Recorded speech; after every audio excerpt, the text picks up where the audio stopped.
আসসালামু আলাইকুম। কেমন আছেন সবাই? আজকে আমি চট্টগ্রামে এসেছি। চট্টগ্রাম শহরটা অনেক সুন্দর একটি শহর। কি নেই এই শহরে? পাহাড়, পর্বত, সমুদ্র সব কিছু মিলিয়েই সুন্দর একটি প্রকৃতি, সুন্দর একটি শহর। এই শহরকে নিয়ে আমি অনেক গর্ববোধ করি, কারণ এই শহরেই আমি জন্মেছি। এই শহরে আমার শৈশবের অনেক স্মৃতি। এখানে অনেক ফ্রেন্ডস, অনেক রিলেটিভ সব মিলিয়েই এই শহরটি আমার অনেক পছন্দের একটি শহর। এখানে আতিথেয়তা,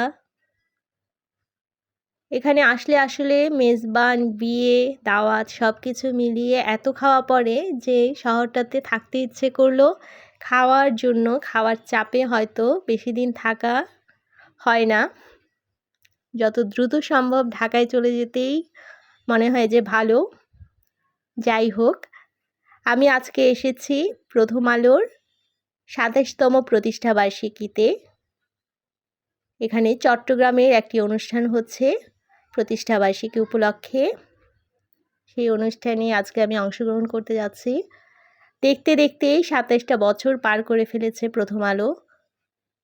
অনেক ঘাত প্রতিঘাত, মামলা মোকদ্দমা সব কিছু অতিক্রম করে আজকে প্রথম আলো এখনও টিকে আছে সফলভাবে। আসলে সত্য সবসময় সত্য, সত্যের বহিঃপ্রকাশ মিথ্যে দিয়ে চাপানো যায় না। যাই হোক, আমি যে কোনো অনুষ্ঠানে যখন যাই তখন চেষ্টা করি নির্দিষ্ট সময়ের মধ্যে যেতে। তবে আজকে মনে হচ্ছে একটু তাড়াতাড়ি চলে এসেছি, তেমন কাউকে দেখতে পাচ্ছি না। প্রথম আলো অফিসে যারা আছেন তারা সবাই মোটামুটি চলে এসেছেন, কিন্তু গেস্টরা এখনও তেমন কেউ আসেনি। আমি চারপাশে খুঁজছিলাম কাউকে পরিচিত, প্রথম আলো অফিসের বাহিরে আর কাউকে দেখতে পাচ্ছি না। পরে হঠাৎ দেখলাম যে হ্যাঁ, কিছু রাঁধুনি, রন্ধনশিল্পী চলে এসেছে।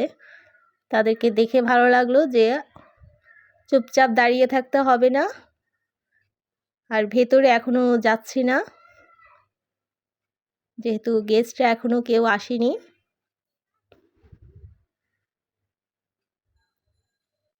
রোকেয়া আপা সাদা মনের একজন মানুষ, উনি জিজ্ঞেস করছিলেন কখন এসেছি চিটাগংয়ে। তারপর একটু গল্প আড্ডা। এরপর বিশ্বজিৎ দা বলছিলেন যে ঢাকা থেকে জেবুন্নেসা এসেছে।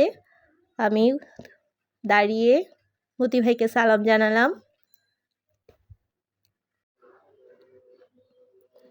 অনুষ্ঠানের শুরুতেই প্রথম আলোর যুগ্ম সম্পাদক বিশ্বজিৎ চৌধুরী উনি জানালেন বাঁশির সুরে জাতীয় সঙ্গীতের মাধ্যমে অনুষ্ঠান শুরু হবে। আমরা সবাই উঠে দাঁড়ালাম এবং বাঁশি সুন্দর সুরে জাতীয় সঙ্গীত পরিবেশন হলো।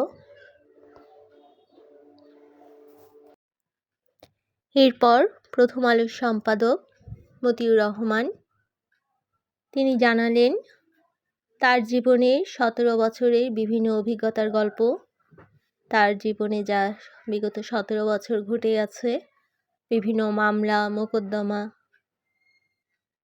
আসলে উনি একজন সাহসী সত্য মানুষ। আমি ওনাকে এই মামলা মোকদ্দমার সময়ও দেখেছি। উনি একজন হাস্য উজ্জ্বল প্রাণবন্ত মানুষ। ওনার কাছ থেকে আসলে শেখারও আছে যে বিভিন্ন পরিস্থিতিতেও কীভাবে নিজেকে শক্ত মনোবল ধৈর্য নিয়ে পথ চলতে হয়। ওনার এইসব গল্প হয়তো আমরা পত্রিকা, অনলাইন কিংবা বিভিন্ন জনের কাছ থেকে শুনেছি, তবে সরাসরি ওনার কাছে ওনার মুখে ওনার কথাগুলো শোনা সৌভাগ্য আমাদের, যারা আমরা উপস্থিত ছিলাম তাদের সবারই হয়েছে। উনি হয়তো আজীবন বেঁচে থাকবেন না, উনি আমার বাবার কিংবা বাবার থেকে বয়সে বড়ও হতে পারেন। একটা সময় হয়তো এই কথাগুলো ইতিহাস হয়ে থাকবে, তবে ওনার মুখে আমরা শুনতে পেরেছি, সেটি আমাদের জন্য অনেক গর্বের। আসলে দেশটা আমাদের সবার, এই দেশটাকে সুন্দর রাখার দায়িত্ব আমাদের সবার। কে কোন দল আছে কে কোন দলে নাই সেগুলা না রেখে আমার মনে হয় আমরা নির্বাচনটার পরে যিনি নির্বাচিত হবেন কিংবা যারা নির্বাচিত হবেন তারা এই দেশটাকে সুন্দরভাবে গড়ে তুলবেন।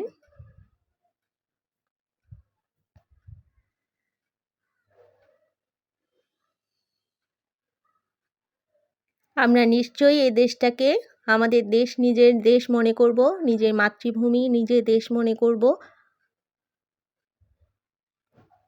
এবং সুষ্ঠু নির্বাচনের মাধ্যমে যারা আসবেন এই দেশটাকে তারা সুন্দরভাবে গড়ে তুলবেন।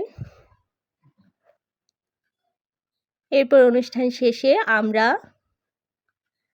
কিছু গল্প, গুজব, আড্ডা, সেলফি এই নিয়েই সময়টা পার করলাম।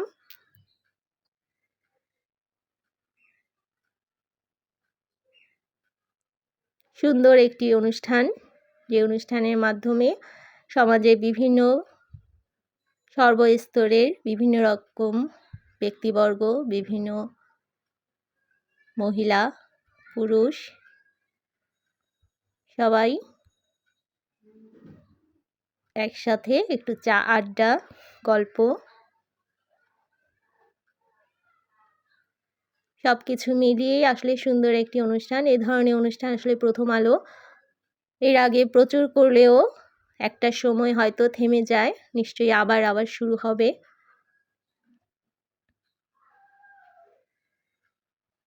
এই তো সুন্দর একটি সময় পার করে আবার গন্তব্যে পৌঁছে গেলাম।